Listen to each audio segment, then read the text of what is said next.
Hey folks, Jonathan here. Okay, let me see, Wednesday, we're back working on this thing a little bit.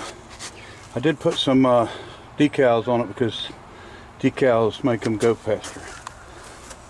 Alright, so I haven't really done anything other than that, but I had ordered them a while back. And Sky Power is what I guess what this is. So I've got plug wires coming, new set, and I got my little brackets for the plug wires also. We're gonna try to get on it, and right now we're full of water, nothing's leaking, everything's good, no problems there. I'm going to try to do something on the brakes, and I'm working on the tanks. Okay, so here's what we got going on the tank. The cork float, of course, is just falling apart. I don't know why I don't know. Something got to it for sure, but anyway, I replaced the cork with the one from the Chevrolet, the bad fuel pump, and it just happened to be the right length and everything, so it went on there really well. So we've got that. I don't know if it's going to work or not, but I mean, I figured, you know, we just well put it together and try it. So everything's cleaned up and ready to go. Of course, I gotta find me a piece of hose for that. So anyway, that's what I'm working on now. We're going to try to get the gas tank on and hooked up and go from there. All right, folks, working on the brakes. Gas tank's on and done. Going to try to get the let me see, we're just on wheel cylinders and hoses. I've already blew out the brake line from here over to where the master cylinder mounts to make sure it's clean and everything looks good there. Shoes are iffy. I'm not going to replace them, or I'm not going to put new linings on them because the drum is about shot on it. It really needs drums, or a drum on this side. As you can see, as thin as it is right here, it's not going to take a turning. So it's definitely going to need them, but we can get it where it'll stop and the brakes will work and all that good stuff. It's just not going to last a long time without having some parts put on it. So we'll get all this cleaned up and start getting the wheel cylinder on and hose and get her all back together. All right. Yeah, this side looks even worse than the other side.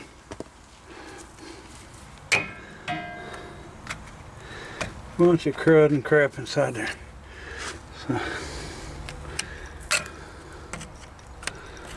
got people ask me sometimes why I don't just rebuild wheel cylinders or the clutch master cylinder when they look like this. So if it's pitted, it's not going to hold a seal, so you can bore it, but you need to sleeve it back to stock size, and it's just not worth it for what it costs to buy this stuff. So just buy it and move on. Anyway, let me get this side cleaned up. It's about the same on the drum, so brake pads are about the same. I mean, they'll work, they'll stop, but you know, if I was going to put a lot of miles on it, I would go on and definitely find a set of drums for the front, and it's going to need them because they're beyond fixing, and then new brake shoes. So anyway, we'll get this done and maybe do them back tomorrow. All right. Well, there you go. There's how bad they are. Even the aluminum's corroded up. Pretty rough. Yep, there's the other side. Man, play hell just get that apart. Alright. Alright folks, here's where we're at. Studebaker is completely together, I guess. Ran it just a little bit. This line is not hooked up. And even though I flushed this radiator out, still see some rusty water, which is okay because we can flush it again, not a big deal. Yeah, that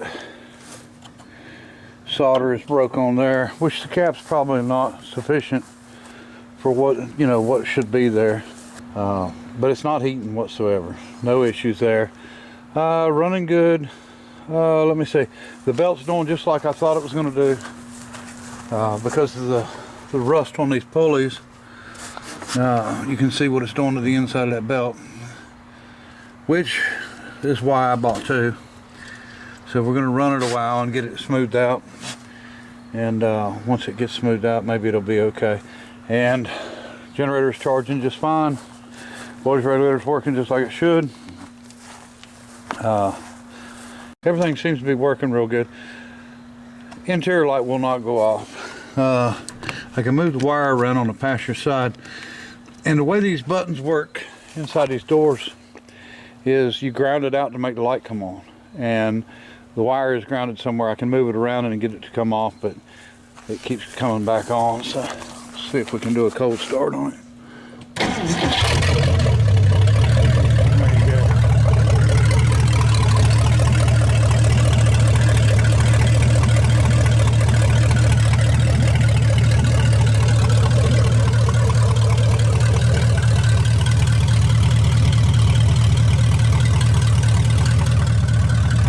No smoke. Runs really good. Brakes work really good. The back drums was in better shape than the front. It probably, needs a set of front drums, but we're going to take this thing for a drive here shortly, and really needs some more cleaning up, but not bad. Steering wheel, now I know why they don't make them little like that. Kind of hard on the hands, but you can see.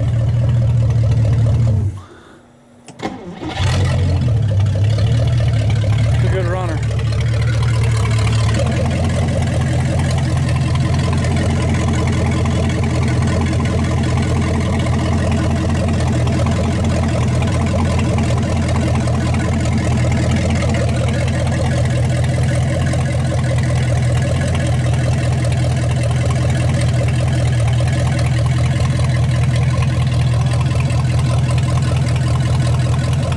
All right, folks, I know I'm going to sound like I'm beating a dead horse, but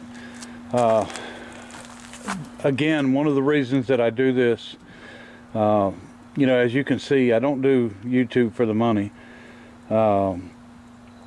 which would be fine. I mean, I don't have a problem with somebody doing that, but I do it for different reasons. But one of the reasons is the fact that the myth that everybody's got to, spend so much money just to have anything. And no different than this car here. I know a lot of people, even after mentioning it in the videos, I've still had people make comments on this particular car of why I didn't pull the engine out, why I done it as an end frame, why I done it the way I done it. Well, it would be easy, honestly, to spend $5,000, $6,000, $7,000 or more on this engine. And when it comes to machine work, new parts, it's a Packard, the stuff's outrageous price-wise to start with. And so I want people to understand that you don't have to spend a bunch of money to have something, that's decent. And I'm not saying this is a great car or nothing. I'm saying it's a good start, but it wouldn't take that much to make it into a nice car.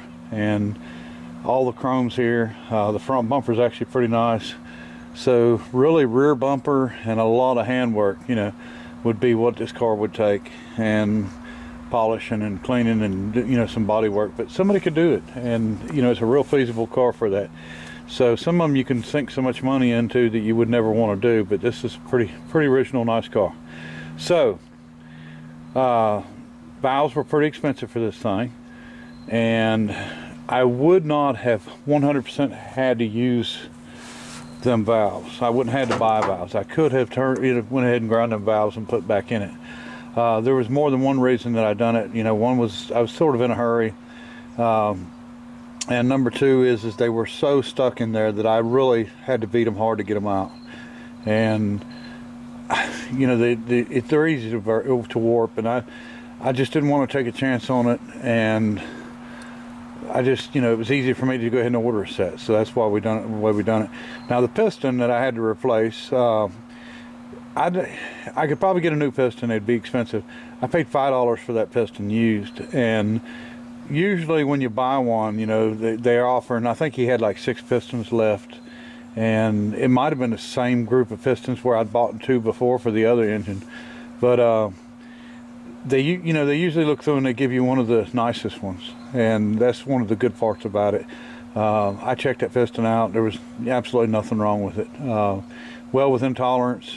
Put it in, works just fine. The engine has no clue that it's got a mixed match piston, and like I said, the new rings were for a 350 or a 302 350 Chevrolet or a 302 Ford, 4-inch bore, you know, you get them the right thickness, and that's the important part. And you check your ring in gap, and you know, the mechanics of it is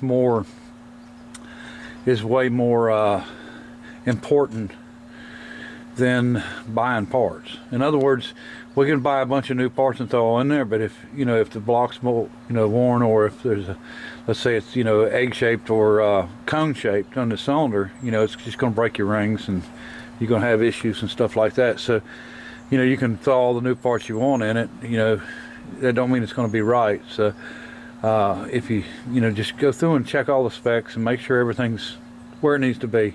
Carburetors, very simple. It still gets me that people want to do fuel injection because they're scared of carburetors. Carburetors are really easy to work on if you do it and you know the system. I always said that, just like in small engine mechanics, you know, you got a lot of small engine mechanics that years back used to build 3.5 horse Briggs and Stratton engines. That was a common thing, and you know, people would hit something and bend a crankshaft. I mean, it happened all the time. And you would have these little shops that they built 3.5 horse Briggs engines and had them on the shelf ready to go. And I always said, well, if you want to see if they're a mechanic or not, or if they're just a part swapper, just take the engine apart, grind the timing marks off of the cam and off of the crank, and have them put the engine back together. And if they can put it back together without the timing marks, then you know, they're more than just a parts changer. For the carburetor, you know, if you know the systems on a carburetor, whether it be accelerator pump or the high speed or low speed, and then you got secondary ports on this one also. But as long as you know what's what, and you can go through and clean everything and make sure that you've got it all right when you put it back together and got a correct float adjustment, there's nothing to be scared of on a carburetor. Really simple. And this is, I mean, that's honestly how cars should start. You know, even cold, you shouldn't have to give it gas but one time, pump it, and then it shuts the choke up. That's how, and of course I didn't open the door, but that's how a car is supposed to run.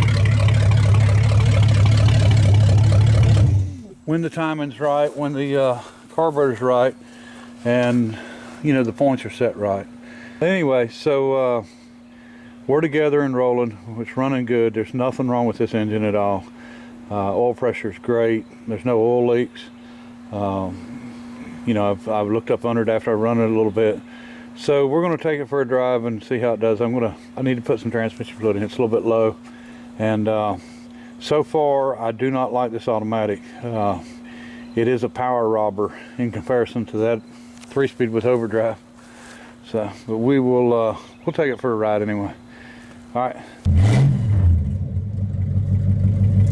All right, pull it all the way down. Reverse it somewhere. There you go. All right. I'll get you when we get to the road. Tell you what, it would definitely suck if all steering wheels were like this. It's hard to grab. Hard to hold on to.